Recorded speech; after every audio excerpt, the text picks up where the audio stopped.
do really believe 100% from every part of me that everyone has the capacity to be able to do the things that they want and not to be held back by the mental baggage that's in our head that we want to push through. Welcome to the Do the Thing podcast.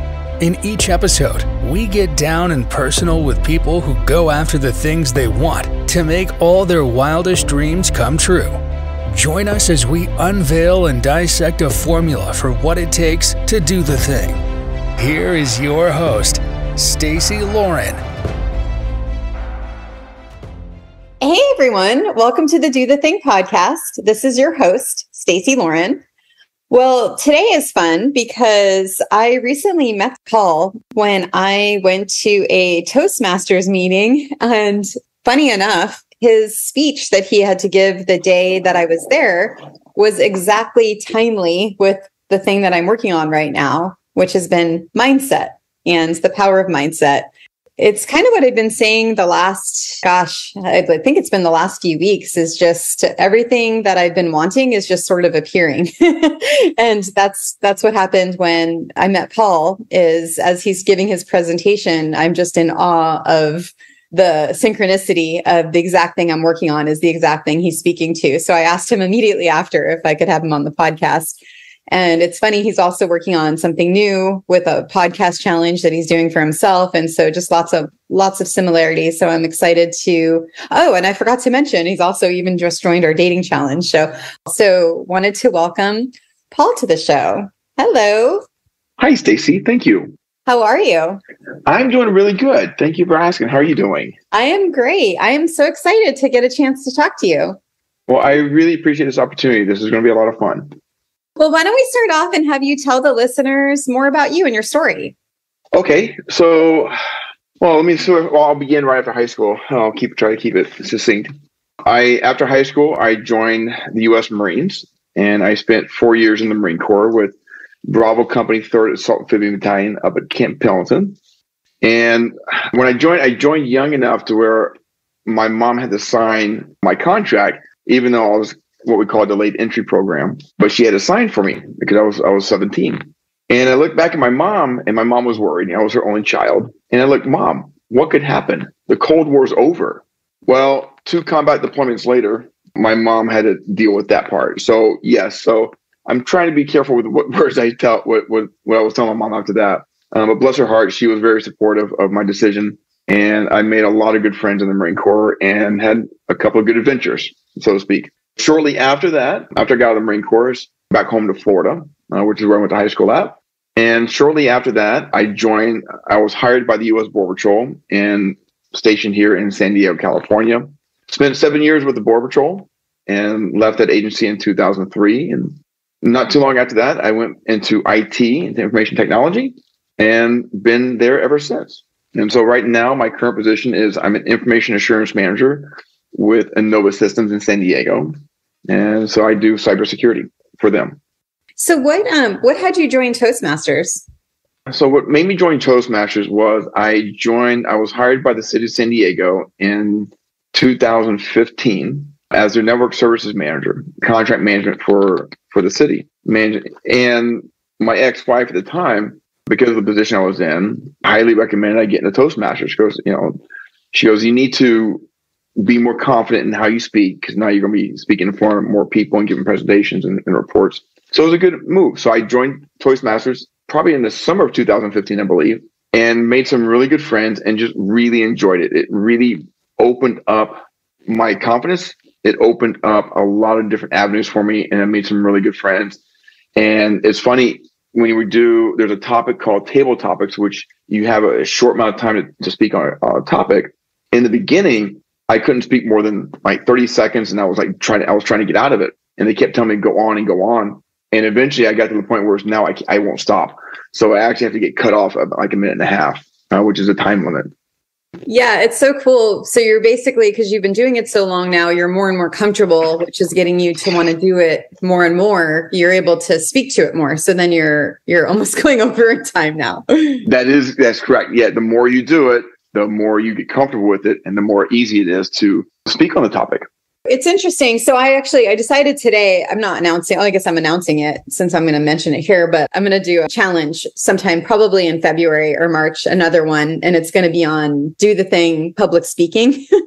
Oh, cool. Kind of inspired by my new Toastmasters experience, because I've been binge going to Toastmasters. Just in the last 2 weeks, I've gone to I think 6 different ones. And I joined the one that you're a part of, but I've been going to a lot of different ones. But anyway, I was just thinking that same thing, right? The more that we can say yes to different things, flex the muscle, do the thing, and speak, the more you're comfortable with it. And for me, I realized I've always said no to speaking, but then all of a sudden, with everything new I'm doing, I'm like, don't I want the choice to be able to speak if I want to? Right now, I'm not even comfortable going up in front of people at all. But wouldn't I want to actually be able to choose being able to do that? So anyway, so that was it's kind of interesting hearing you say that increased confidence and then the extension of time that you've been able to do with table topics. I think it's also related to kind of where I'm at right now too.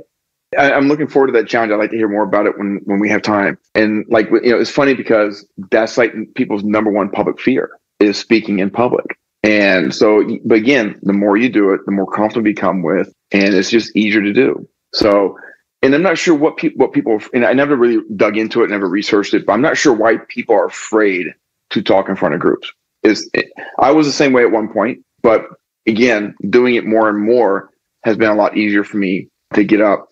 And when you practice that, when you practice that skill over and over, but it's not just practicing the skill, it's getting the feedback from the people in your group that are there to help you grow. And there's something about, it's like a magic, right? Going somewhere early in the morning and there's just a bunch of other people there wanting to do the same thing as you and wanting to grow in different ways for different reasons. And no one's getting paid for it. They're just doing it because they want to. Right. And that's the best support is people who genuinely want to help other people. I think it's natural for us. It's natural for me to genuinely want to help someone else, to help them grow, to help them be better. And that's one of the ways I do that in Toastmasters.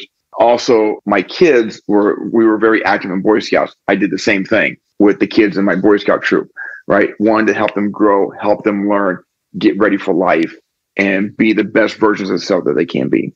That's so good. So in 2015, when you joined, were you nervous when you first joined, or had you already been speaking?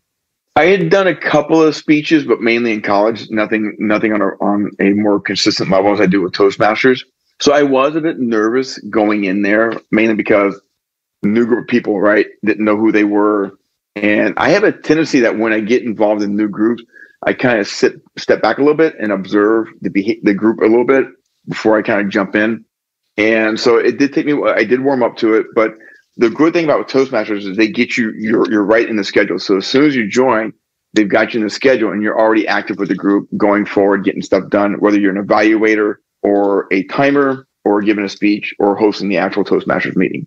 And what do you think got you to make the decision to do it? So 2015, your ex-wife had mentioned before that, do it. It's going to be good for your career. You'll be able to get more confidence. Mm-hmm. And then what actually got you to join and overcome whatever you were going through at the time?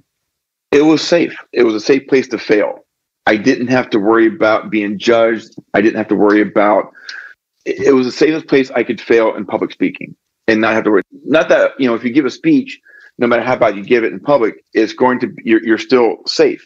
But in our emotional head, we're not necessarily thinking that. So when I got in the group, we just a very friendly group of people. Now we've had some changes in membership since I joined, but the core of the people there are there to support you, to give you a safe place. And it just kind of felt like an extended family, so to speak, at some point. Because I'm just wondering, because I had been told about it. It's probably been 15 years and I didn't make the decision until recently. And so I think it's great that once you heard about it, you were able to just jump in. It was easy. It was an easy decision. It wasn't a complicated decision for me. And the convenience of just being a few blocks from where I worked at downtown helped as well, too, because I didn't have to drive too far. And I'd love to talk about the presentation you gave because it was so timely with things that I'm working on. Can we kind of talk more about what that was so the listeners can hear about it as well, and then where you got the knowledge from it as well? So in Toastmasters, we're given projects, and the projects are designed to kind of give you a different way of presenting. And I believe this one was getting your point across, right? And the knowledge came from my experiences in life, right? So in the Marine Corps, we're trained to do one thing, and that is fight. That's our primary purpose is to, back in the day, we called it close with and destroy the enemy. But to do that, you have to work as a group, you have to work as a team, and you have to do everything over and over and over, and you have to do it the same way, so that even though you cannot communicate, you may not be able to communicate with your people, that we're all going to the same objective and we're getting the same thing done. And how we do that is by repetition. First, we learn movement. So one of the first movements we learn in the Marine Corps is called I'm up, they see me, I'm down. And that is how we get across an open field, so to speak. Whereas by the time you're moving and you say you get up, and you say the phrase, I'm up, you run. As you're running, you say, I'm up, they see me, I'm down. And within that time frame, you get up, you run, say the phrase, and you get down on the ground. Gives them a short time to see you, to give up a smaller target or less time for a target. But movement is also in how we learn how to fight as well, because we do take martial arts in the Marine Corps. So the movement is basically repetition of the same movement over and over and over until it becomes automatic. And that helps in the training. So in the 2 times I deployed with the Marines, there were times that your training kicks in.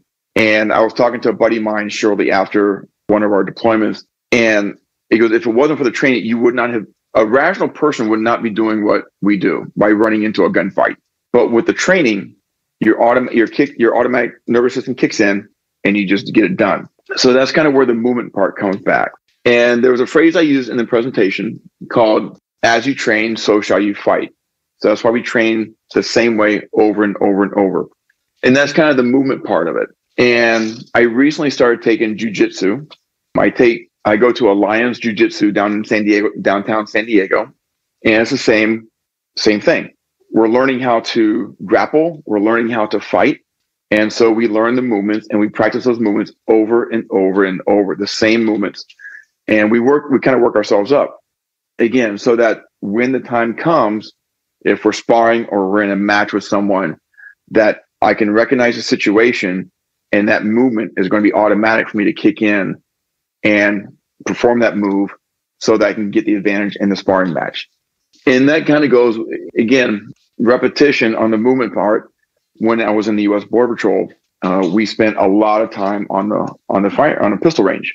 And at one point, we had a phrase in that group, in the Border Patrol, we had a phrase called slow is fast. So as we're learning to draw our weapons, we draw them slow, fire at the target, and put the weapon back in the holster. Well, over time, because you're going slow, your speed actually picks up. And at some point in my career, I was able to get a shot, draw my holster, draw my weapon, get a shot off in less than half a second and put it back in the holster. So I've always taught my kids, try to do something slow. And as you progress, you'll get faster and faster at it. And that kind of walks into the shooting skill, because shooting is a skill. Like anything else in life, I think everything is a skill at some point. A relationship is a skill that has to be practiced over and over and over as well to do it better and better. So I mentioned earlier that I did learn how to shoot quickly and accurately by going slow as fast, but also it goes into a creative side of me, because I like to play guitar. And so when I do my technical exercises, I start off slow and I work in speed up. So I use the metronome to kind of get me a bass beat per minute. And then each day I increase the metronome speed to where I'm going faster and faster and faster and faster along the scale of the neck of the guitar. And that was recommended to be my guitar teacher, Mike, was also in San Diego. So he told me, there's no practice without the metronome. So the metronome is always being used when I practice guitar. But again, going slowly and playing slowly, even if you're playing a full song, you back the song down a little bit, get the rhythm down, get the chords down, and then you become progressively faster and faster and faster. And I think on the communication side, again, the title of the speech was Move, Shoot, Communicate. And they all kind of tie in together, because without communication, it's very difficult to talk about what you need to talk about. So one of the things that we would practice in the Border Patrol is when we weren't doing pursuits at the time, but my training officer would have me pretend to call in to dispatch as if I was in a pursuit. That way I could learn to, as I'm moving down the road, I can learn to communicate where my position was and what the status of the pursuit may have been if we were in one. So, and that kind of goes back, and again, communication is very important in law enforcement. As a long time ago, my partner and I were in a fight with a suspect in mid-city of San Diego, and the communication got mixed up, right? Not just between me and him, but between me, him, and dispatch. And as backup was rolling to our position, San Diego Police Department was our backup. They drove right past our position because we were not able to effectively communicate where we were, and our dispatch was not effectively able to effectively communicate where our position was as well. But the important thing about communication is building that trust between people. So both in the military and the Border Patrol, we all have our lingo, our communication roles, but that lingo is there to build rapport with our people and to build trust and to kind of make sure that we're all on the same page, that we're speaking the same language so as we go forward. But again, that goes back to Toastmasters, right? Toastmasters is all about communicating effectively, whether it's giving a presentation or whether it's going into table topics.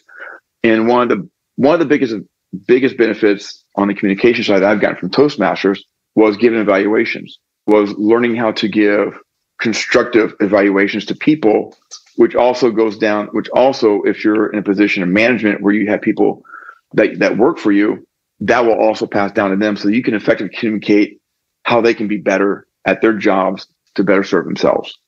Yeah. So it's basically helping you just from that leadership side too, because you're getting to evaluate someone where you have no emotional tie-in to then be able to use it where you work too.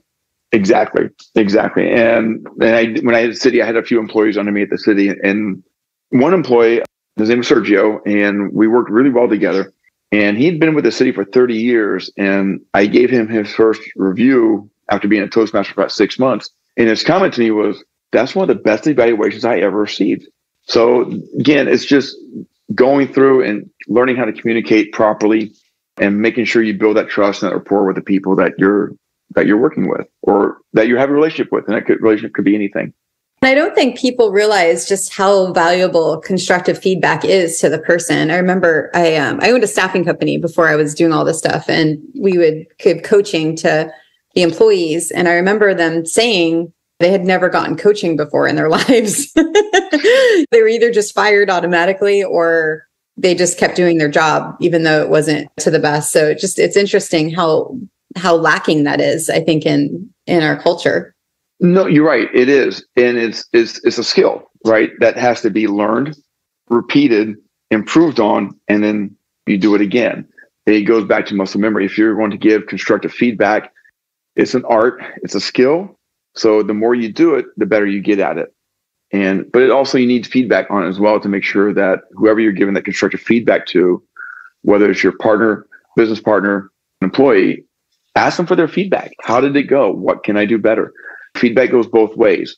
And I think as leaders, we should be open to feedback both ways. One of the biggest issues in relationships, and I'll speak from my point of view, is that if there's no constructive feedback, that relationship is not going to grow and it's not going to get better. And because you're so, as far as life partners and married couples and stuff like that, if you don't know how to give that constructive feedback and you're not open to it, you start putting walls up in between you and your partner.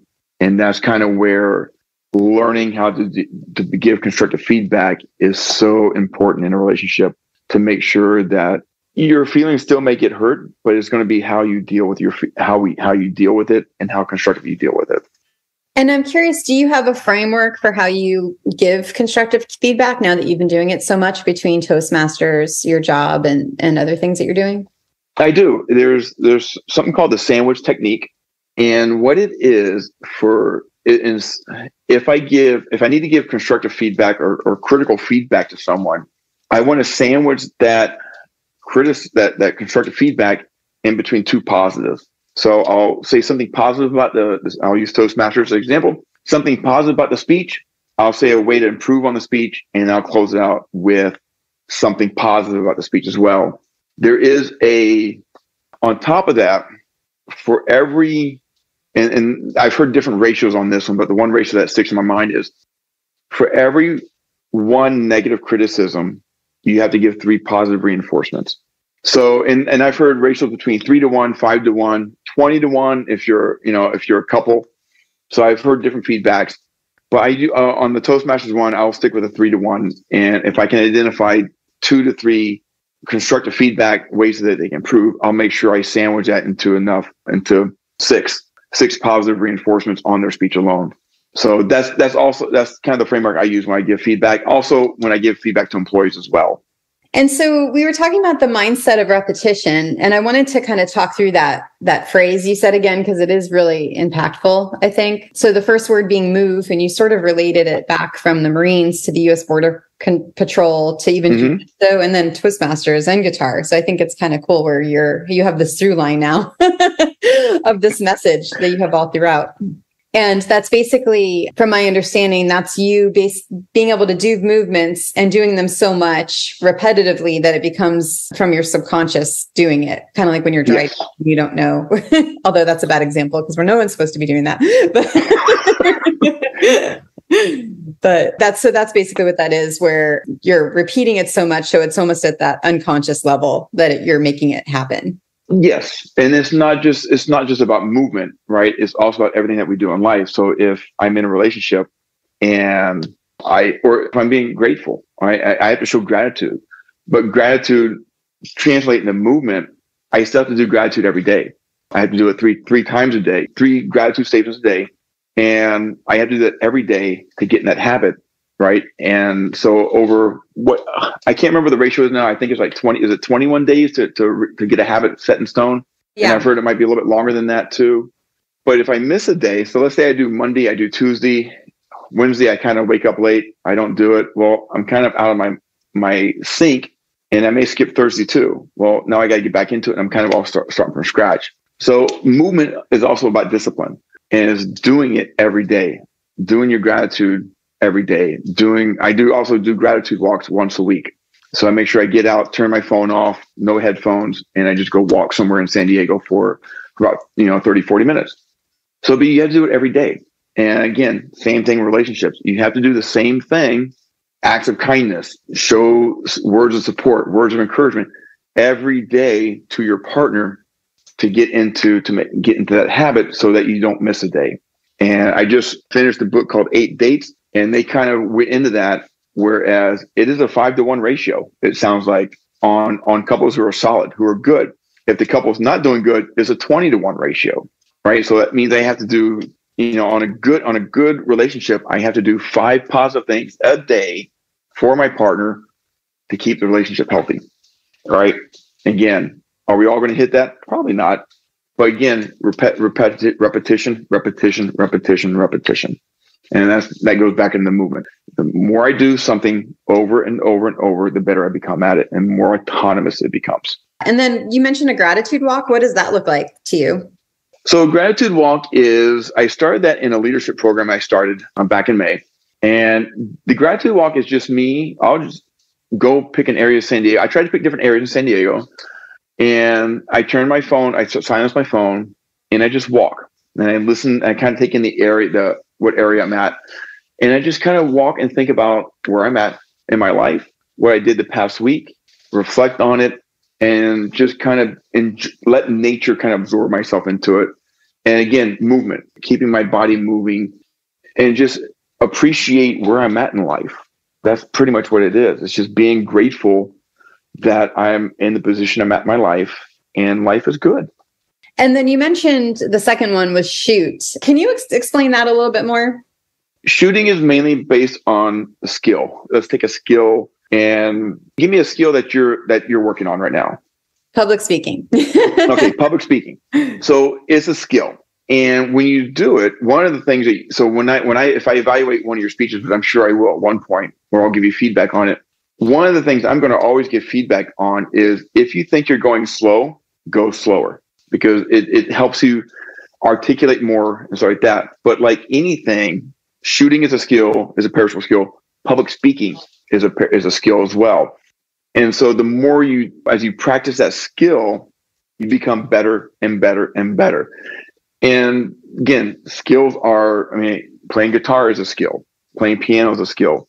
Singing is a skill. So the more I do it and the slower I do it, so I have a vocal teacher. Her name is Kenny Dye, and she has been trying to get me to play songs as slow as possible while singing and trying to maintain on key with that song. And that is not an easy practice for me. Right. So I really have to be focused. I have to be on top of it, and I have to pay attention and be present to make that happen. And it's still a struggle. And I've been doing it for, I think I've been doing it for about 3 weeks for right now. And it's still a struggle for me to go that slow, because my brain wants to go, go, go, go, go, but it forces me to slow down. So again, one of the phrases I used in shooting was slow is fast. So if you're practicing public speaking, one of the things I've done that seems to help me is standing in front of the mirror and going through the speech as slow as possible. And then it's almost like compounding, because then you're using that mindset of repetition as part of you being able to hone that skill. Correct. They all these skills stack on top of each other. So the movement, the shooting, which is the skill, is on top of the movement. It just kind of spirals into it. Yeah, I really like that. And then with communication, we talked about constructive feedback and evaluations. You mentioned building trust and rapport. Do you have a framework for that, or a way that you like to build trust and rapport? I think it's just for me is just being genuinely interested in the person, being present. And actually there's a little bit of a framework that I've used, and it actually works pretty good. So there's 2 books that I listen to every year. Well, there's at least 2 books I listen to every year. One of them is How to Win Friends and Influence People. And the other one is Never Split the Difference. And what I did, so I'll back up and share a little bit of a story if you don't mind. Sure. So I was having some marital issues a couple of years ago, and I wanted to work on it. I wanted to improve it. So I got both these books, and I went down and I created a framework to build rapport. And it kind of went back to another book that my ex-wife had read to deal with the kid, to learn how to reach the kids. And it's about how to, that book title was How to Talk So Your Kids Will Listen and How to Listen So Your Kids Will Talk. And it goes back to, how do I create an environment where people are comfortable and they're opening up to me? And what I did was I took these 2 books and I created a way to say, okay, part of on the Never Split the Difference is mirroring the other person. And I learned this a few years ago from a friend of mine, was as you're going through a conversation with someone, it's not just important to be present for the conversation, but to actively listen. And one of the things to do that is, and this is also part of a skill too, when they get to a pause in a sentence, repeat the last 3 words of that sentence back to them. You're not paraphrasing, you're literally repeating it back to them. And when you do that, in addition to asking for clarification by paraphrasing, it relaxes them. And I did this with my ex-wife, and it did work. Her and I were having a discussion one time, and I used this technique on her where I would when she was at a pause, I would clarify what she was saying, and then I would repeat the last 3 sentences of key phrases. And you could actually see her relax and be one more open to me, to express what she was talking about. And so that's the kind of framework I use. And I actually was just in a relationship workshop over the weekend, and I used that exact technique. We had a partner of the opposite sex, and we were listening to them, and I would use that technique. And when I would do it, usually I would hear the person, yeah, that's right. And that's kind of the kind of response, because they're acknowledging you're listening to them.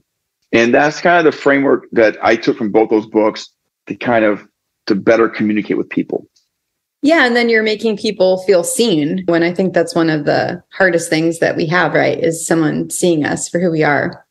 Yeah. And I think that's when I've been in this leadership workshop since May. And when you listen to people's different stories, that was a common theme. They weren't heard and they weren't seen. And it's a simple skill, but I think for me, is challenging to implement because I don't practice it enough, right? So I'm kind of hoping with this dating challenge coming up, I will be able to put those skills into practice and practice them more and more and more. So I become better because my goal is every day to be the best version that I can and be better than I was yesterday. Well, with this dating challenge, we're going to do we have dares planned each week off of a different theme, but then every week we're going to do a bonus dare where the Facebook community is going to vote on different ones and then put in whatever you want to work on, because then people can vote on it to see if that would be a dare that gets picked. Just something else. Okay. I'm looking forward to that one because that is definitely going to get me out of my comfort zone. That is definitely going to put me out of my comfort zone. So, if I don't get out of my comfort zone, I'm not growing and I'm not getting better. Well, we could actually, if you want, I don't know, I think you ended up hearing Scott Glenn's interview where I interviewed him before on something else. And then I interviewed him after. I didn't think about this till now, but that could be something we do too, where I interview you after the challenge is over. Yeah, we can see how it went for you. No, I'm down for that one. I'm totally down for that one. Great. And then again, you're accountable to. Yes, I am accountable. And that's when you have someone accountable for you, it's when you have to be someone accountable, it is a big challenge. Totally. Because you're on the hook. You're on the hook. Yeah. Oh, I mentioned this. I don't know if you heard this on the episode on different podcasts, but I signed up for 75 Hard after that interview with Scott Glenn when he explained how that program worked. And have you heard of that? It's like you drink a gallon of water, you do 2 workouts a day, you're reading 10 pages of a book. It's like a bunch of craziness. And I have not heard of that one yet. Oh, it's good. But I had signed up with a bunch of friends and then none of them, something worked out where they just couldn't do it. And so I ended up continuing it on my own. My boyfriend's doing like a version of it, but not the exact one. But the only reason why I stayed with it is because I announced it on the podcast and I told my daughter I was doing it. So for a while I was annoyed with myself that I told everyone, but then I realized now I'm at day 60 and I'm so happy that I did it because it's no drinking too. So it's just, I feel so much cleaner and healthier and it's been good for me. But anyway, the point being is when you declare something, it definitely adds that extra layer of accountability for yourself. It does. And that was some things that we had to do in that leadership program. We had to make declarations. Not only does everyone hear it, but in the hopes that, okay, let's put it out in the universe and let's manifest it. Let's get it going and let's just get this done. Yeah. What was your declaration for that? Oh, we had several. One of my declarations was to improve my guitar and performance. So there's very likely down the road in the next month or so, I may be doing an open mic. So working towards that one, I just threw that there on the podcast. So now I'm accountable for it. And if you want to see someone scared out of their mind, there you go. Come to that open mic and you'll see me. And that's kind of one of the funny things about me is that being with the Marines and with federal law enforcement, when it came to dangerous situations, I would have no problem jumping into it. Not a problem, right? Because I knew even though it was chaotic, I knew that my training was going to kick in and I would be okay in that situation. Public speaking, emotional, putting my emotions out there with emotional and public performance. Yeah, that's going to be a challenge. That's going to be a challenge. So if I don't put it out there, I know I'm not going to hold myself accountable for it. Yeah, I'm excited. That's actually why I want to do the thing public speaking thing in February because I think it's going to push me to do it more. Get ready for it. So now I'm looking for. Let me know how that one's going to go because I would definitely support you and join you on that one too. Because I'm kind of curious. Again, how can I be a little bit better and help some other people along the way as well? Actually, I'll tell you just quickly, and then I want to ask you more about your podcast challenge that you're about to do. Okay. But yeah, I'm thinking it'll be similar to the dating dare, but it'll be doing dares on public speaking, even going to Walmart and asking if you could speak on their intercom. Doing an open mic night, things like that, and giving them speaking at your kid's school, whatever it is that you could speak at, asking your boss if you can do a presentation that you wouldn't normally do, things you wouldn't normally do out of your comfort zone. That's part of it. And then also it's claiming the identity of being a good public speaker, because I read Atomic Habits and they talk about this a lot, where it's once you claim the identity of being good at something, you need to shed all your old beliefs that you aren't good and you need to actually believe it. And it was funny because I say the word a lot. I actually edit them on this podcast. Okay. The first 4 episodes, I don't edit at all. And you hear my ums galore. But after that, my daughter now edits my ums out. But so with that, I decided I'm like, oh, I can't do public speaking until I'm better at my ums. That was the story I would tell myself. And so I ended up watching a TED Talk, and it was Amy Cuddy. I don't know if you've seen this one, but she did an amazing TED Talk. And I noticed she said a lot. And I ended up having my daughter count. And it was like, I think 42 ums that she used in that speech. And it was still unbelievable. And she had like 50 million views. And so it doesn't matter, right? As long as you're able to speak to whatever it is you want, why are you going to wait to speak publicly before you're perfect? Because when you're perfect, you're dead. You know what I mean? It's like, right. Like, and there's no such thing as perfection. There's no such thing as perfection. But you will find out that as you get into Toastmasters and you start hearing other people speak in public, you will be counting double word. You'll be counting all that stuff. And you're like, oh, wow, I didn't realize how many people do that, but they do it all the time. But it's a lot more prevalent after you get in Toastmasters, you'll be a lot more aware of it, of other people saying ums and stuff like that. I think that's the only reason why I noticed Amy Cuddy, because I'm noticing it now. I just only noticed it for myself. I never noticed other people do it. So anyway, it's been a really good realization, is that I shouldn't have to wait to be good, to not use the word. I can already be doing the speeches. So that's kind of what the dare to be a good public speaker or something like that will be. It'll just be kind of different dares to get people out of their head, and then getting into like having that identity, and then learning how to add humor and just different things that we all want to work on. So, and sounds it's not just for not just for public speaking. It's like, do you want to get the job you want? Do you want to be in a good relationship? It's having the choice to be able to do this stuff versus just immediately saying no. It's what if you did say yes, to be able to talk to whoever you want to talk to, whether it's a Boy Scout troop or someone at the Boys and Girls Club, or you never know what's going to come your way. And why not just be able to do it? There's something interesting you just touched on, and it just left my mind, but it was about public speaking, Toastmasters talk. Job interviews. I think when you do table topics, again, table topics is where you're given a topic and you have up to a minute and a half to talk about it. Minimum 45 seconds, up to a minute and a half to talk about it. That does amazing things for you in job interviews, because a lot of times when you go into a job interview, you don't know what they're going to ask you. And so they will ask you a topic, and actually and they'll ask you a topic and you have to speak on it. So the table topics helps you actually prepare for job interviews in that sense. Same thing, in a relationship. You don't know what your partner's going to talk to you about. You don't know what subject your partner's going to bring up. And so the table, and I just did so you can mark that. You can check that one off. I said so this time. So edit that one out. And do so again. It's fine. It's good. Okay. So my partner comes up to me and goes, hey, I noticed that you didn't do something around the house that I asked you to do. And instead of getting flustered or whatever, then table topics can actually prepare you to talk eloquently about that.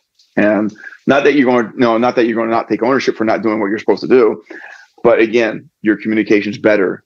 You're more prepared for on the spot questions or subjects and stuff like that. So I think for job interviews and for relationships, table topics is a good thing. Even for sales, literally there's a million things, and it's so good. And then you're able to learn how to think quicker and how to come up with different stories. So super cool. I'd love to hear about the podcast challenge. Did you start it yet? And can you talk a little bit about what you're going to be doing? So I've gotten some prep work done. And so when I heard about that podcast challenge from me, I was like, okay, well, let me put myself out there even more. And I have a set of cards called Big Talk. And I'm not sure if you heard about this, but these cards are designed to kind of really stimulate conversation. And I was like, okay, well, I had an idea. So I wrote down, I have 10 episodes documented out, and each episode has 3 different questions. So the idea is I'm just going to go out on like on an evening, and I'm just going to go up to people in places in San Diego and say, hey, are you willing to do a podcast?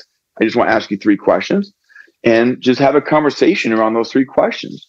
So I bought a domain site called Talking Big San Diego, and that's where I'll get them posted up. I don't have a website up yet, but I'll get that up there. I'll work on that one. And I thought it'd be a great idea just to go out, again, interact with people, reach out to people, learn to connect with people, and I thought this might be a very good way of doing that and getting to know people and sharing experiences with other people. And if they're willing to talk to me on the podcast, that answer these 3 questions and we'll have a conversation about it, I was like, that's a good idea. And it wasn't hard to come up with 10 episodes. That's my goal, is going out, getting, and I still got to talk to your friend that you connected me with on the podcast part, and just going out and seeing if people want to talk. And I think, well, I'll record a podcast about it. We'll, and just have some fun. Let's just go have fun doing it. I think that's awesome. When I started this podcast, that was what I committed to. I committed to doing 10 episodes, and I was going to see how I liked it. So I think 10 is a great number to play around with. And then you kind of take it from there. It's a very low pressure number. And there's one dating challenge. Go meet someone and interview for a podcast. So maybe I'll put that in my little vote. Hey, who's one, stuff like that. I'll do a podcast challenge in conjunction with the dating challenge. See what happens. Yeah. No, I like it. It's funny. The last challenge I did do a start your own podcast. And I'll send you the episode, because Adam and I talked about trying to encourage people to do it, because I know that for me, it's opened up so many doors that I think it's amazing, and it helps you talk to people too. No one took me up on it yet, but yeah, no, I'd love it if you shared that, because I think it helps coming from people that are doing it also. So one of the things I was doing in my leadership program that we just wrapped up a few weeks ago is we had a financial goal that we had to meet. And I go, well, how can I make some extra money? And I started doing ride shares with Uber and Lyft. And what I realized, and this kind of goes back to the communication part, what I realized is I was having more fun talking to people than I was making money. And actually I was doing a late night ride share. I picked up some young ladies in the San Diego State area of San Diego State University in the area. And I didn't realize that people in their early 20s knew who Boston and Journey was. I figured that, but she knew who Boston was. And by the time we dropped them off the house, we're all singing Journey. Don't Stop Believing by the end of the ride. It was a great experience. That's awesome. Yeah. No, it's great. It was a great time. But what I learned from that one is that it's when you're relaxed and when you're confident, when you're positive, it's a lot easier to communicate with people, and it's a lot easier to connect with people as well. And I actually met a good friend of mine through that ride share. And so we stay in touch. We actually both work on North Island Naval Air Station. So we, once a week or every 2 weeks, we'll get together and hang out for a little bit on base and just talk. And it's been a good relationship. That's amazing. So you're almost building your community by being able to do that. I think that's really cool. Yes. And that's what I'm trying to work on right now, is building different communities to support each other and to support different goals and objectives that everybody has. Well, thank you so much for doing this with me, Paul. This was amazing. I'm so glad that we connected, and I love that. Yeah, all the things that you're doing, and I'm really excited too. I think I'm gonna put this move, shoot, communicate somewhere visible that I can see it, because it really connects with me. Good. I'm glad I did. Again, I appreciate this opportunity. This was a lot of fun. Definitely got me out of my comfort zone. So I was happy. I'm so glad to do this with you. Thank you. Thanks for listening to the Do the Thing podcast. We hope you enjoyed the show, but even more, we hope you'll be inspired to do the thing. Do you have a burning question on doing the thing that you'd like answered? How about an inspiring do the thing story of your own that you'd like to share? We'd love to hear all about it. Just leave us a voice message at dothething.callcast.co or email us at hello@dothethingpodcast.com.